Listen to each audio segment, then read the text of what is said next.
नमस्ते, मैं प्राध्यापक डॉक्टर प्रदीप शिंदे, यशवंतराव चौहान महाविद्यालय पाचवड़। मैं मेरा शोध प्रपत्र कबीर के साहित्य में प्रकृतिवाद यह प्रस्तुत कर रहा हूँ।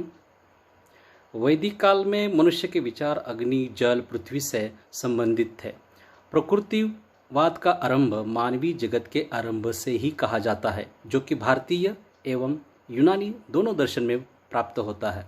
प्रकृतिवादी दृष्टिकोण तत्वमीमांसा, चार्वाक, बौद्ध एवं जैन दर्शन में भी विस्तार में पाया जाता है। भारत में कुछ चिंतकों की विचारधारा में प्रकृतिवाद दिखाई देता है। रविन्द्रनाथ टैगोर के दर्शन में प्रकृतिवाद की विचारधारा स्पष्ट है। प्रकृति अपने आप में शुद्ध है और इसके अनुकूल आचरण करना चाहिए। प्रकृतिवाद केवल प्राकृतिक नैतिकता को मानते हैं। कबीरदास के काव्य में प्रकृति का भव्य रूप दिखाई देता है। वे प्रकृति को सुपर पावर के रूप में चित्रित करते हैं। कबीर स्वतंत्र विचार के थे। पोथी पुराणों में या किसी ने कहा है, इस पर वो विश्वास बिल्कुल नहीं किया करते थे। वे हर एक बात को अपने बुद्धि के बल पर परख कर लेते थे। ठीक लगने के बाद में उसका समर्थन किया करते थे। कबीर का प्रकृति के साथ तादात्म्य स्थापित हुआ था। कबीर प्रकृति को राम, परमात्मा, ब्रह्म आदि नाम से भी पुकारते थे। असलियत में उनके परमात्मा यह प्रकृति है और कोई नहीं है। वे प्रकृति के सारे अंगों का उल्लेख अपने दोहे पदों में करते हैं। कबीर ने अंधश्रद्धा या पाखंड पर जोरदार हमला किया था। वे कहते हैं, पात्र पूजे हरि मिले तो मैं पूजू पहाड़, ताते वो चाकी भली पीस खाए संसार। कबीर का चक्की और आटे पर विश्वास है। वो आपको जीवन प्रदान करने वाला है। पत्थर जो है आपके जीवन में कुछ नहीं कर पाएगा। पत्थर की मूर्ति भी आपके जीवन में कोई परिवर्तन नहीं ला सकती। चक्की को हाथ से घुमाने से आटा आता है और आटे की रोटी खाने से ही स्वास्थ्यपूर्ण मानव जीवन है। पत्थर की मूर्ति पूजने से जीवन में कोई हासिल होने वाला नहीं, इस पर उनका पूरा विश्वास था। वे अपने विचारों पर कायम थे, बहुत ही आत्मविश्वासी थे। जो भी कहते थे उस पर उनका पूरा भरोसा था।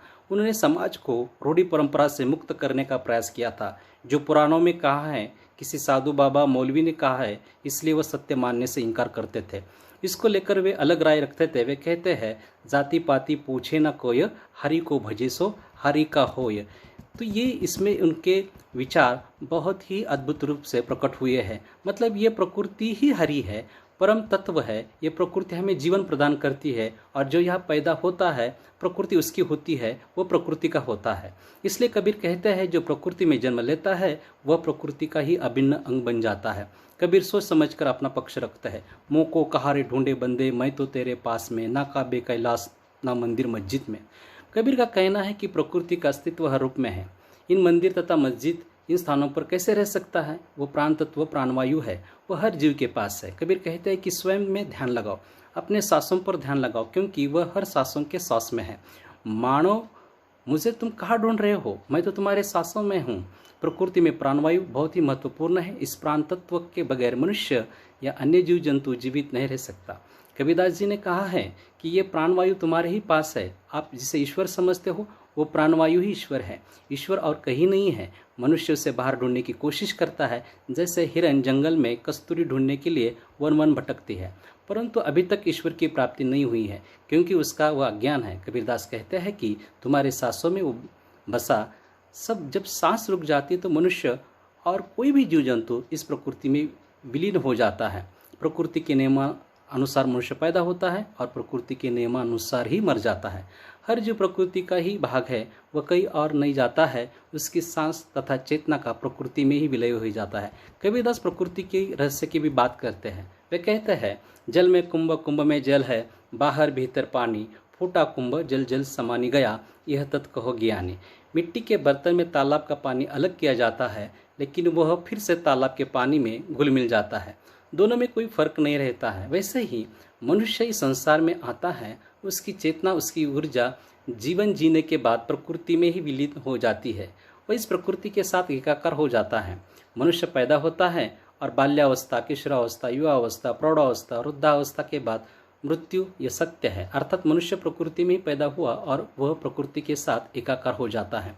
कबीरदास जी ने जीव जंतु के प्रकृति के साथ संबंधों को यहाँ स्पष्ट रूप से बताया है, जो विज्ञान पर आधारित है। कबीरदास प्रकृतिवाद के साथ साथ विज्ञान की भी बात करते हैं। वे कहते हैं, भूली मालिनी पाती तोड़े, पाती पाती जीव, सो मूर्ति पाती तोड़े, वो मूर्ति निर्जीव। कबीर ने तब कहा था कि फूल में जीव होता है और मूर्ति निर्जीव होती है।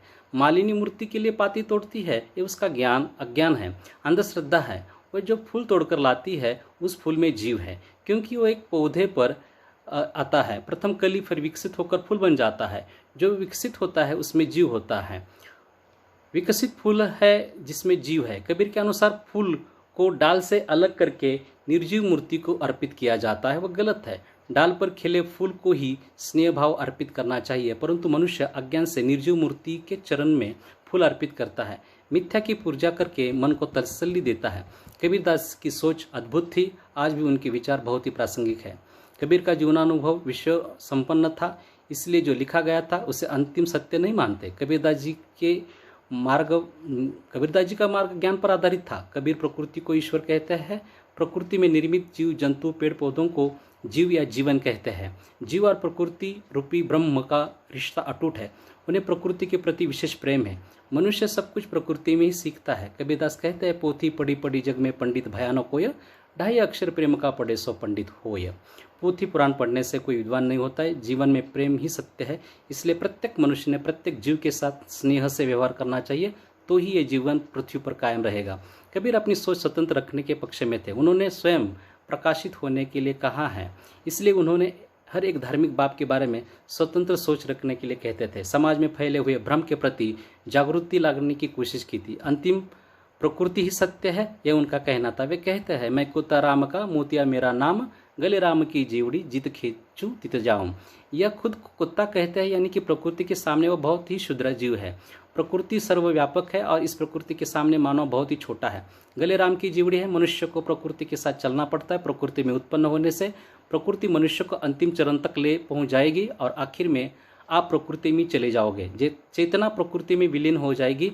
ये कबीरदास जी का प्रकृतिवाद है। मिट्टी में से उत्पन्न मिट्टी में ही मिल जाता है। कबीर कहते हैं, माटी कहे कुम्हार से तू क्यों रोंदे मोय, एक दिन ऐसा आएगा मैं रोंदूंगी तोय। हर जीव जंतु का अंत सृष्टि में होगा। कोई आज जाने वाला है, कल कोई जाने वाला है।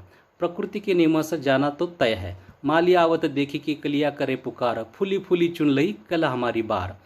आदिकाल से मनुष्य प्रकृति को समझने की भरसक कोशिश कर रहा है। प्रकृति के प्रति उसकी जिज्ञासा आज भी है। कितना तो छुपा है प्रकृति में, जो आंखों से दिखाई भी देता है और दिखाई भी नहीं देता है। प्रकृति में अनेक घटनाएं घटित होती है। आज के वैज्ञानिक को प्रकृति के संबंध में जिज्ञासा है। उसी प्रकार कबीरदास जी के मन में इस प्रकृति के बारे में जिज्ञासा थी। कबीर कहते हैं कि हमें मूल की तरफ जाना होगा। अज्ञान के कारण प्रकृति और मानव में अंतर बढ़ रहा है। मनुष्य उसके विरोध में जा रहा है। कबीर इस प्रकृति को देखते देखते मैं उसका अभिन्न अंग बन जाते हैं। मैं भी हो गई, कबीर कहते हैं कि मैं भी हो गई लाल। इसके पीछे उनका विचार है कि पर्वत, पेड़ पौधे, फूल पत्ते, नदी, निर्झर से तादात्म्य स्थापित कर प्रकृति के रंग में रंगने से ही परम आनंद प्राप्त होता है। लाली मेरे लाल की जित देखो तितता लाल, लाली देखन मैं गई मैं भी हो गई लाल।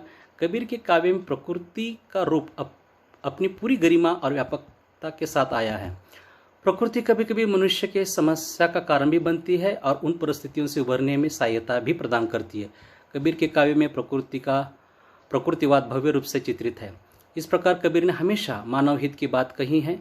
मनुष्य को नैतिकता का पाठ पढ़ाया। जो समाज में धर्म के नाम पर पाखंड, अवतारवाद, बहुदेववाद और का पर्दाफाश किया है।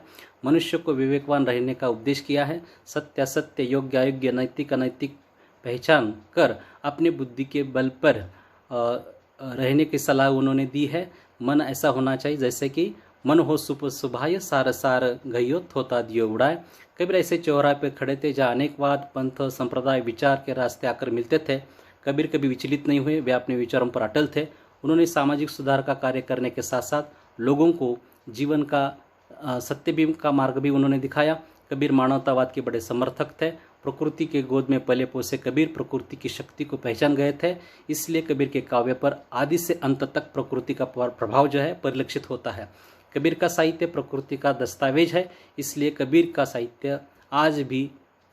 साहित्य में आज भी तरोताजगी है, जो उनके समय में भी थी। धन्यवाद, नमस्कार।